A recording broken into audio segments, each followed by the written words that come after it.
PM degree certificate under RTI.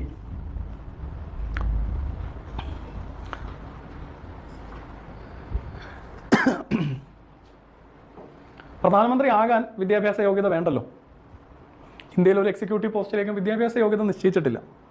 അപ്പോൾ ഒരാളെ അപമാനിക്കുക എന്ന ഉദ്ദേശത്തോടു കൂടി അയാളുടെ വിദ്യാഭ്യാസ യോഗ്യത ആവശ്യപ്പെടുന്നത് വേണമെങ്കിൽ ആ പബ്ലിക് ഇൻഫർമേഷൻ ഓഫീസറുടെ ഒരു ഡിസ്ക്രിപ്ഷനിലേക്ക് എന്ത് ചെയ്യാം, അയാൾക്ക് ഒഴിവാക്കാം.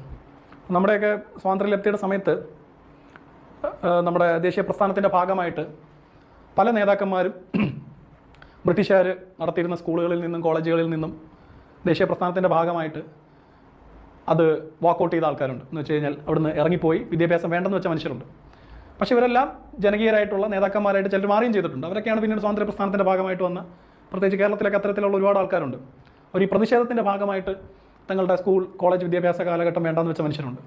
സോ അതുകൊണ്ടാണ് നമ്മുടെ കോൺസ്റ്റിറ്റ്യൂൻ്റ് അസംബ്ലിയിൽ ഭരണഘടനാ നിർമ്മാണ സമിതിയിലെ എക്സിക്യൂട്ടീവ്സുമായിട്ട് ബന്ധപ്പെട്ട പ്രൊവിഷൻസ് ചർച്ചയ്ക്ക് എടുത്തപ്പോൾ, അത് ചർച്ചയായിട്ട് വന്നപ്പോൾ ഈ വിദ്യാഭ്യാസ യോഗ്യത എന്നുള്ളത് ഒരു അടിസ്ഥാനമാക്കണോ എന്നുള്ളതിൽ അന്ന് അവർ പരിഗണിച്ച ഗ്രൗണ്ട് ഇതാണ്. കഴിഞ്ഞ സ്വാതന്ത്ര്യ പ്രസ്ഥാനത്തിൻ്റെ 1880 തൊട്ട് ഈ 47-50 വരെ നീണ്ടുനിന്ന കാലഘട്ടത്തിൽ സ്വന്തം മതിയായ വിദ്യാഭ്യാസം വരെ ത്യജിച്ച് രാജ്യത്തിന് വേണ്ടി എന്താ പറയണ്ടേ ജീവിച്ച മനുഷ്യരുണ്ട്. അപ്പോൾ അവർക്ക് വിദ്യാഭ്യാസ യോഗ്യത ഒരു അയോഗ്യതയായിട്ട് മാറാൻ പാടില്ല, അല്ലേ?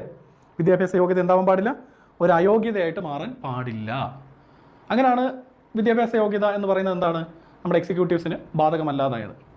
പക്ഷേ ഫാൾസ് ക്ലെയിം ഉണ്ടെന്നുണ്ടെങ്കിൽ ഈ തെരഞ്ഞെടുപ്പുമായിട്ട് ബന്ധപ്പെട്ട് റെപ്രസെൻറ്റേഷൻ ഓഫ് പീപ്പിൾ ആക്റ്റുമായിട്ട് ബന്ധപ്പെട്ട് നിങ്ങൾ തെരഞ്ഞെടുപ്പിൽ കൊടുക്കുന്ന സത്യവാങ്മൂലം ഉണ്ടല്ലോ, മത്സരിക്കുന്ന കാൻഡിഡേറ്റ്സ് സത്യവാങ്മൂലം നൽകുന്ന സമയത്ത് സ്വത്ത് ഉൾപ്പെടെയുള്ള വിവരങ്ങൾ, അതുപോലെ തന്നെ നിങ്ങളുടെ മറ്റ് ഫണ്ടമെൻ്റൽ ക്രെഡൻഷ്യൽസ് കൊടുക്കുമ്പം അതിൽ തെറ്റുണ്ട്, അതിൽ ഈ പറയുന്നത് പോലെ ഫാലസി ഉണ്ടെന്നുണ്ടെങ്കിൽ ഏതൊരു സ്ഥാനാർത്ഥിക്ക് അത് ചൂണ്ടിക്കാണിക്കുക, ഇലക്ഷൻ കമ്മീഷനിൽ പരാതി കൊടുക്കാം, അല്ലെങ്കിൽ കോടതി വഴി അതിൻ്റെ അകത്ത് പരിഹാരം കാണാം. ഓക്കെ, അപ്പോൾ അതാണ് അതിൻ്റെ ഒരു വസ്തുത എന്ന് പറയുന്നത്.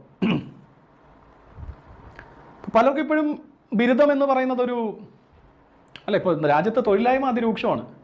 ബിരുദധാരികളോ അല്ലെങ്കിൽ ബിരുദാനന്ദ ബിരുദധാരികളോ അല്ലെങ്കിൽ PhD ഹോൾഡേഴ്സോ ഒക്കെ തൊഴിലില്ലാതെ നിൽക്കുന്ന രാജ്യമാണ്. അപ്പോൾ ഒരാളുടെ കഴിവിൻ്റെ മാനദണ്ഡം ബിരുദമാണ് എന്ന് പറയുന്നതിൽ എന്തടിസ്ഥാനമാണുള്ളത്, അല്ലേ? അപ്പം ഓരോരുത്തരുടെ പോയിന്റ് ഓഫ് വ്യൂ അത് ചിന്തിക്കാം. ഇപ്പോൾ പ്രധാനമന്ത്രിയായിട്ട് ബന്ധപ്പെട്ട ആൾക്കാർ ചിന്തിക്കുന്നത് അങ്ങനെ ആയിരിക്കും, അല്ലെങ്കിൽ അവരുടെ പാർട്ടിയുടെ ഒരു കോൺസെപ്റ്റ് അതായിരിക്കും. അദ്ദേഹത്തോളം ഏബിളായിട്ടൊരു ലീഡർ അവരുടെ പാർട്ടിയിലില്ല. അപ്പോൾ അവിടെ അവർക്കതൊരു പ്രശ്നമല്ല അദ്ദേഹത്തിൻ്റെ വിദ്യാഭ്യാസ യോഗ്യത. അതാണ് അതിൻ്റെ കാര്യം. അപ്പോൾ റൈറ്റ് ടു ഇൻഫർമേഷൻ എന്നുള്ളത് കൂടുതലും ഈ പറയുന്നത് പോലെ പബ്ലിക് ഒഫീഷ്യൽസ്, എനിക്ക് തോന്നിയിട്ടുള്ളത് ഓക്കെ, അഴിമതിക്കെതിരെയും കെടുകാര്യസ്ഥതയ്ക്കെതിരെയും അതുപോലെ തന്നെ നമ്മുടെ ബ്യൂറോക്രസിയിലെ കെടുകാര്യസ്ഥത, റെഡ് അതിനെതിരെ ഫലപ്രദമായിട്ട് ഉപയോഗിക്കാം. കാലതാമസം, ഇതൊക്കെ നമുക്ക് കൃത്യമായിട്ട് അറിയാനുള്ള ഒരു സംഗതിയാണ്. പക്ഷേ ഇത് രാഷ്ട്രീയമായിട്ട് ഉപയോഗിക്കാറുണ്ട്. അത്തരത്തിലുള്ള രാഷ്ട്രീയമായിട്ട് ഉപയോഗിക്കുന്ന ഒരു സാഹചര്യമാണ് ഇത്തരത്തിൽ ചില ആൾക്കാരുടെ പേഴ്സണൽ ഡീറ്റെയിൽസ് ഒക്കെ ചോദിക്കുക എന്ന് പറയുന്നത്, അല്ലേ? ശരി.